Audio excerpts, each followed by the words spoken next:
Assalamualaikum warahmatullahi wabarakatuh. Selamat sore dan salam sejahtera untuk kita semua. Teman-teman media, wartawan, insan pers yang saya cintai dan banggakan. Saya bersama Menteri Perumahan dan Kawasan Permukiman, Bapak Marwara Sirait, Menteri Pekerjaan Umum, Bapak Dodi Hanggodo, dan Kepala Otorita IKN, Bapak Basuki, baru saja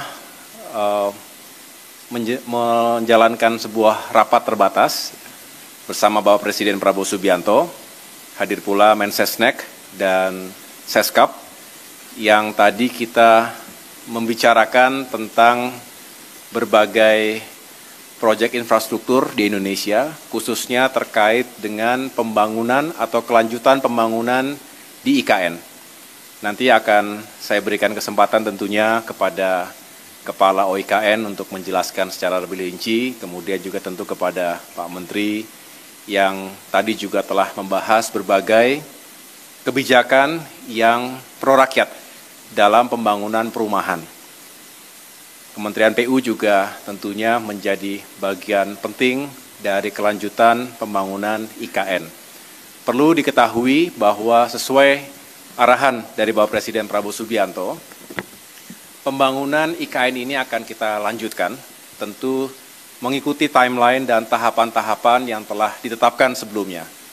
Sebagai penjelasan kepada masyarakat luas, tahap pertama, yaitu tahun 2022 hingga 2024, juga telah menghadirkan berbagai progres.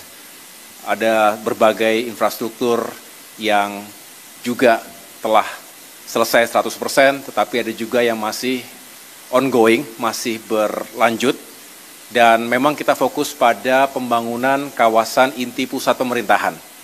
Di sini nanti kita berharap di tahap kedua, 2025 hingga 2029, dan tadi Bapak Presiden Prabowo Subianto sudah menyampaikan dan menegaskan bahwa sudah di-approve anggaran untuk kelanjutan pembangunan IKN itu 48,8 triliun rupiah untuk 5 tahun ke depan. Tentu sekali lagi nanti akan dibagi dalam tahapan-tahapan yang harus dikawal dengan ketat.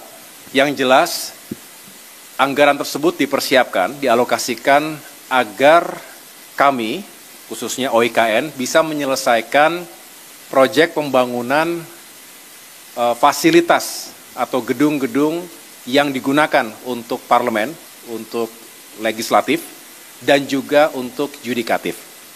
Tentu dari rancang awal yang sudah dimiliki, kita akan lakukan review kembali, ada penyesuaian di sana-sini secara teknis, dan pada saatnya nanti kita sudah bisa melanjutkan pembangunan dan mudah-mudahan bisa mencapai sasaran dan target yang telah ditetapkan. Nanti setelah ini Pak Basuki bisa menjelaskan, tentunya ada yang bersumber dari APBN, ada juga yang bersumber non-APBN. Inilah hadirnya kebersamaan, kerjasama yang baik antara pemerintah dengan badan usaha. Kita juga mengharapkan dunia swasta, pihak swasta ini bisa berkontribusi secara positif dan tentunya terintegrasi dengan baik. Tugas kami, tugas saya sebagai Menko di bidang infrastruktur dan pembangunan kewilayahan, ingin meyakinkan agar segala sesuatunya terintegrasi dengan baik. Melaporkan tentang progres tahap awal yang meliputi pembangunan infrastruktur prasarana untuk bisa dimanfaatkan oleh ASN dan masyarakat lainnya 2025 sampai 2028 tadi.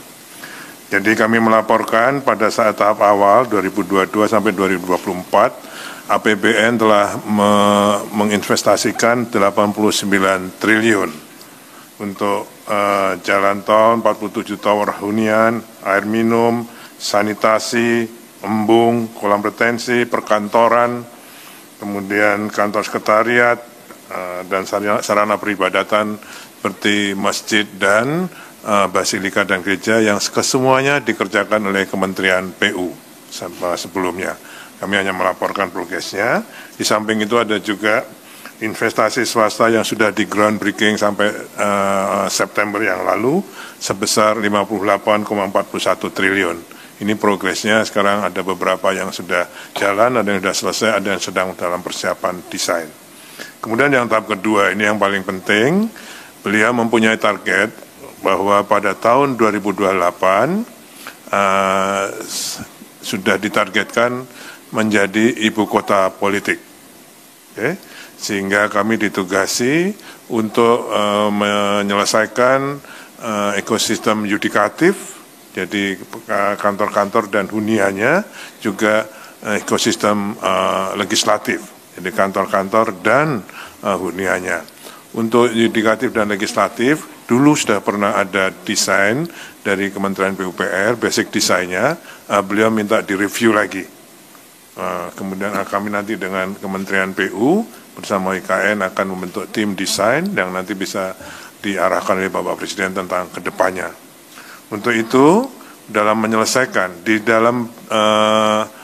menyelesaikan program dari 25 sampai 2025 sampai 2029 dibutuhkan APBN 48,8 triliun. Okay? Untuk pertama, untuk menyelesaikan kompleks legislatif, yudikatif, dan ekosistem pendukungnya, serta membuka akses menuju IKN kawasan WP2. Karena kita tadi kan WP1, ini ke WP2. Termasuk juga dalam 48 tahun 48,8 triliun ini adalah untuk memelihara, untuk mengelola prasarana dan sarana yang sudah diselesaikan pada tahap awal tadi. Jadi dari Kementerian PU dan Kementerian Perumahan sekarang menyerahkan pada IKN untuk kami kelola dan kami pelihara. Itu dari APBN. 48,8 triliun tadi Bapak Presiden sudah setuju untuk dialokasikan di OIKN untuk menyelesaikan tadi. Di samping itu ada juga program kami dengan kegiatan atau program yang dibiayai melalui KPBU, kerjasama pemerintah dan badan usaha, sebesar 60,93 triliun yang sudah kami proses sampai dengan feasibility study-nya, yaitu untuk 97 tower apartemen dan 129 rumah tapak lagi. Okay. Kemudian juga untuk 6 proyek KPBU lagi untuk pembangunan jalan dan multi utility tunnel sepanjang 138,6 km di kawasan KIPP itu. Ya, sama ini yang dikerjakan kan baru sebagian, ini akan kami lanjutkan yang baru dengan KPBU. Okay. Kemudian juga 1 KPBU lagi untuk pembangkit listrik tenaga surya, yang sekarang sudah ada 50 MW yang kemarin sudah diresmikan oleh Bapak Presiden. Kemudian juga kami laporkan groundbreaking yang ke-9, ini kami mohon tadi kami laporkan pada Bapak Presiden untuk kegiatan pembangunan hotel, hunian, retail, dan perkantoran sebesar 6,49 triliun.